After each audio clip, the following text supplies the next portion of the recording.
Welcome once again to another episode of Mind Your Business, right? This is a HBR podcast. And today we're interviewing Cecilia Martinez with the Globo Bakery, right? Yes. Globo as in balloon.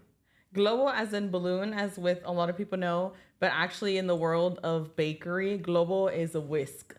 So that's really the preference too, but it could be either or. I did not know that. Yeah, un globo, like pásame el globo, it's literally a whisk. Wow. Yeah, I did not know that. Okay, so you are a baker slash entrepreneur, right? Yes. Because you have a degree in business management. Yes, so I have an associate's and a bachelor's degree in business management. With further along the life, food always followed me somehow, and I try to stay away from it. And years later, I am now an owner of a bakery. That's really awesome. You know, I was a little excited to interview you today because my mom grew up in a bakery. And, it was Cepeda Bakery in Bonita Gardens, right? Do you know that she has not one recipe for bread? It was written down? Not one. Oh, wow. Yeah. So it's a lot. So I have to say a lot of bakers, they just know it by heart. That's something that actually we're trying to change, I think, as millennials and my brothers and I, because a lot of bakers, they have like 20 plus years of experience, but it's all in their head. Wow. Yeah. Wow. So why is Cecilia Martinez a baker slash entrepreneur, and what separates you from all the other bakeries? Because there's a lot of bakeries in Baytown, right? There is a lot of bakeries in Baytown. With our bakery, we do try to bake every single day. We bake small batches to continuously try to stay as fresh as possible. Alongside with social media, especially the last couple of years, we are on TikTok, we're on Instagram, we're on Facebook, and we really try to involve the trends in a more in a smaller way into our bakery, meaning that we still do traditions, we still do like capirotada, right? We do like the chocolate, the Mexican champurrado. Champurrado, yeah, champurrado. I don't know if you heard of it. Yes. So we still do like champurrado, things like that, to continue the traditions de Mexico, ¿verdad? Where our grandmas and our parents are from. But coming in, especially from my brothers and I, with social media, we really like to do trendy things. So we do like decorated cookies, we do seasonal things, we do like Bad Bunny cookies, things like that, to just kind of keep us afloat of not only within our community and our social media reaches, but also different from our neighbors who are also bakery. Just traditional, right? Mm-hmm. So this is interesting, and I think this is actually going to be one of the best questions that we have, right? You go to school, you go to college, you get your degree in business management, you come back home. Yes. Why a bakery? So, although that is my path now, it wasn't my path 5 years ago. Mm-hmm. So perfectly, like you said, we graduated from high school when, in the high school I was in, it was specifically an Impact Early College High School. So although I was in high school, I was at college at the same time, and really got the idea and we got used to like the stressfulness and the pressure with being like a high schooler, but also a college student, straight into university. Coming back, I had 2 opportunities basically from 2 companies in my hometown in Baytown, which for me was marvelous, right? I get to be close to home. But within the company that I chose, I wanted to strive on and continue on with them. Little did I know, come forward this opportunity, right, of having to own a bakery. My mom's been a cake decorator almost her entire life, for over 30 years now, and it's always been her dream. We followed along the business side, and we kind of combined all of our strengths and weaknesses and decided to go like all for this opportunity, which is why, graduated high school, went to college, came back to stay or to keep being, close with my family. And now just we're all in the business now. That's awesome. That's awesome. We're all in Keep the the family together. business. Yeah. Yes. Cool. So what drives you to keep growing in this industry? What drives us to keep going is we open every day. That is our schedule as of now. We open 7 days a week. And to see our customers, I mean, come in almost every day. You know, we even have the regular customers where if I don't see them a day, I'm like, what's going on? You know, like, hey, we see them the night afterwards. Are you okay? You know, what's going on? To have that familiarity with like our regular customers, but also the customers that travel through states to like come here and like package bread to their sons in like the army, the navy, and things like that. Yeah, that is what really like drives us, because I think working in a bakery every single day to the continuous like baking and trying to keep up with the demand of it, to not realize that, you know, every single piece of our bread heads out, right? To its like basically own journey. And it heads out to events, to family members. You know, we've had special orders for like, unfortunately, like funerals, right? So just to be part of either a celebration of a birthday or a celebration of a wedding, or even, you know, to the extreme of like a funeral, things like that, it really puts us in perspective to see like where our product, where you know, just a simple traditional concha, right, simple traditional sweetbread can really go a long ways. I've had customers tell us stories of their grandparents and their great grandparents in store, telling them that the smell reminded them of like, you know, their great great grandmother, things like that. So just to continuously see traditions, and just to see like what stories our bread actually makes with, you know, the people that they impact in our community is astonishing at times. So we just continue on. We continue on with keeping our traditions, and, you know, involving every now and then, you know, trending things from social media, and just hopefully to grow from there. That's awesome. So let me ask you, what is something you wish people knew about you? About me personally, or about the business? You personally. Okay. Something I think that if people wish to know, I love tennis and I love pickleball. So I know it's pickleball. It's definitely trending right now. Yeah. I loved it before. We actually have a pickleball champion in our company. Oh, do you really? His name's Mike Dale. He's actually won like trophies and stuff. Oh wow! Well, I have no trophies, but but I love playing pickleball and tennis outside of you know, the baking world. So that's something different about me. You know, I don't hear at least that often. Maybe they should do some pickleball courts. Pickleball courts. Yeah, and you can make them pan dulce themed. Oh, I never thought about that. I try to keep my pickleball away from the bakery, but I never thought of combining them. So who contributed the most to your success, to the success we see you and your family here? So the people that contributed to the most to our success, I would definitely have to say, our parents. Our parents are a great inspiration. Now that I see them, I mean, literally every day, I mean, I work with them, especially with my mom. She's the bread and butter, right, of the bakery, no pun intended, but she really is. My parents are both immigrant parents from Mexico who, you know, came here with the same opportunity, and, you know, came here to the United States to create a better opportunity for themselves and for their future family, aka now my two brothers and myself.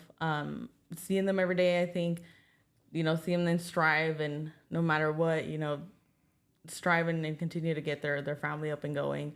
Having us go through high school, college, and everything, just they definitely inspired me every day. And to the success, right, that I believe we have. And throughout my adult life, I mean, the teachers, the managers, all the mentors I've had throughout my adult life, they don't fall like far behind.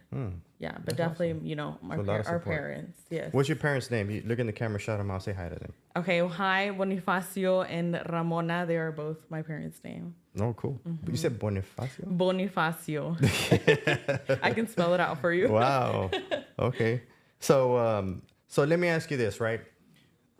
If Hollywood came knocking on the door today, right, and they said, give me the Cecilia Martinez story, right? Okay. What would that be? Pitch it to me like you're in a boardroom trying to pitch a Netflix show. Okay.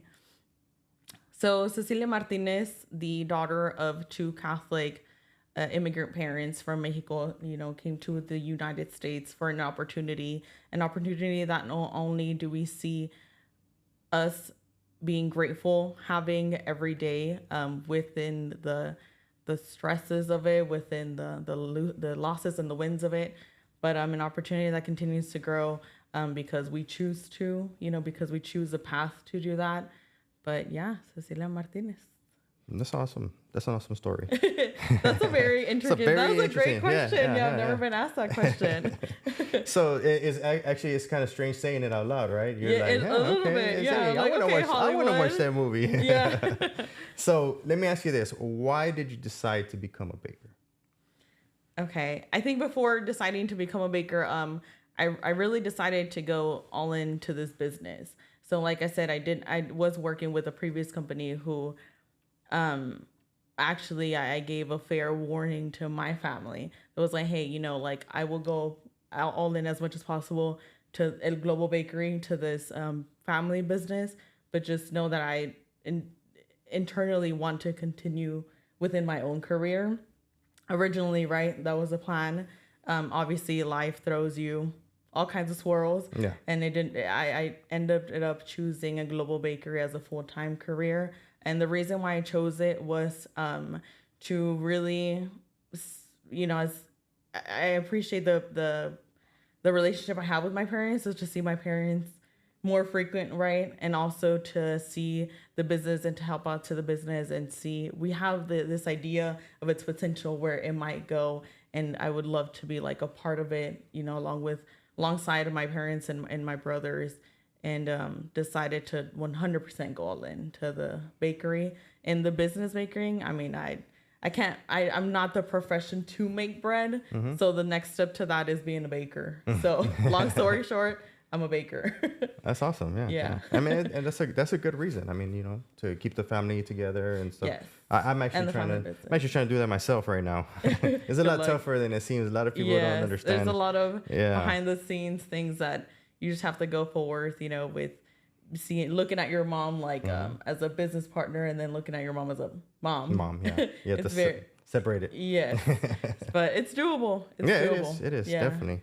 So there's a lot of business moguls out there, right? Mm-hmm. If you could, who would you model your business after? What business mogul is your, hero?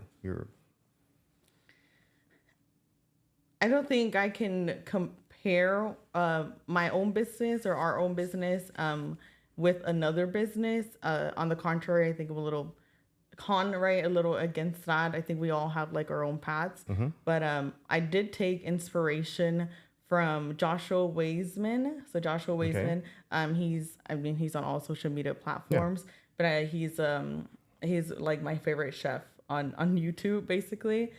Jay Shetty, who is inspiring not only like on the business side, but on the personal side.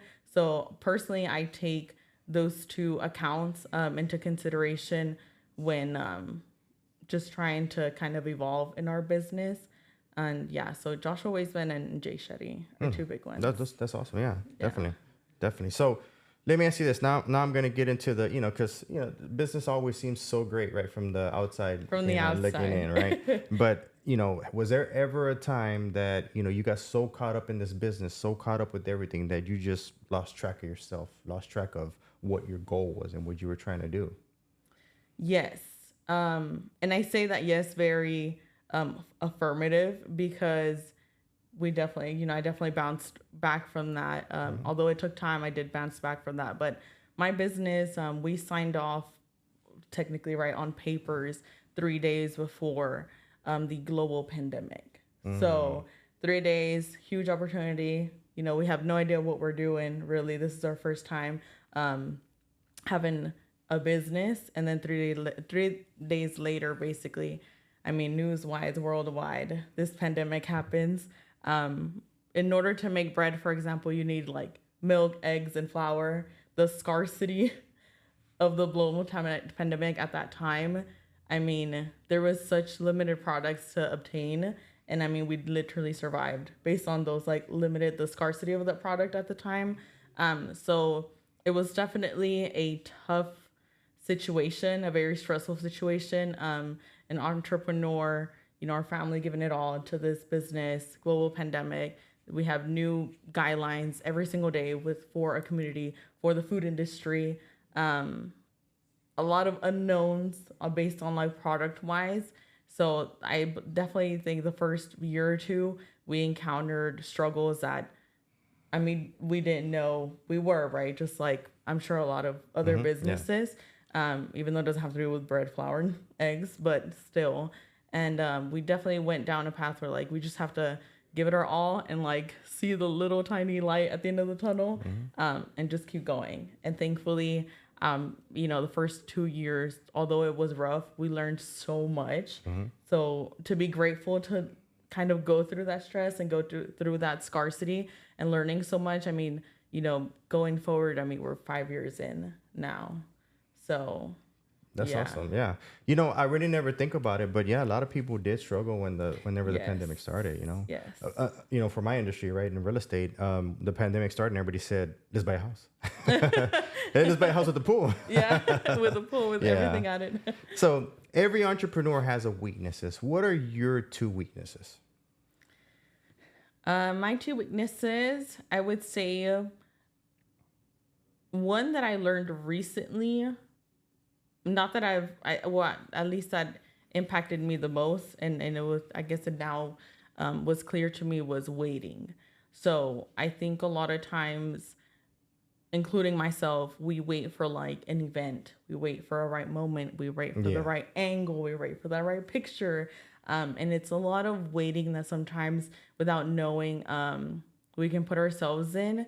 And now I'm really trying to strive not only to wait for that perfect thing, which that perfect thing really doesn't exist, but kind of go towards, instead of waiting, just prepare and do, right? If we just do, I mean, what are you doing, right? I think we should like prepare ourselves as much as we can, have some sort of a plan and idea of what we want to do going forward, especially with like social media. Social media is, props to you guys. Social media is the whole full-time job along the side. Yeah, definitely. Yeah. So definitely don't wait. Just try to prepare yourself and just adapt, continue on for whatever outcome that is. So that would definitely be one, waiting. The second one, let me see. I think it would say, alongside waiting, don't compare yourself to others. So, for example, me, myself, and I, we, our family business, we have bakeries.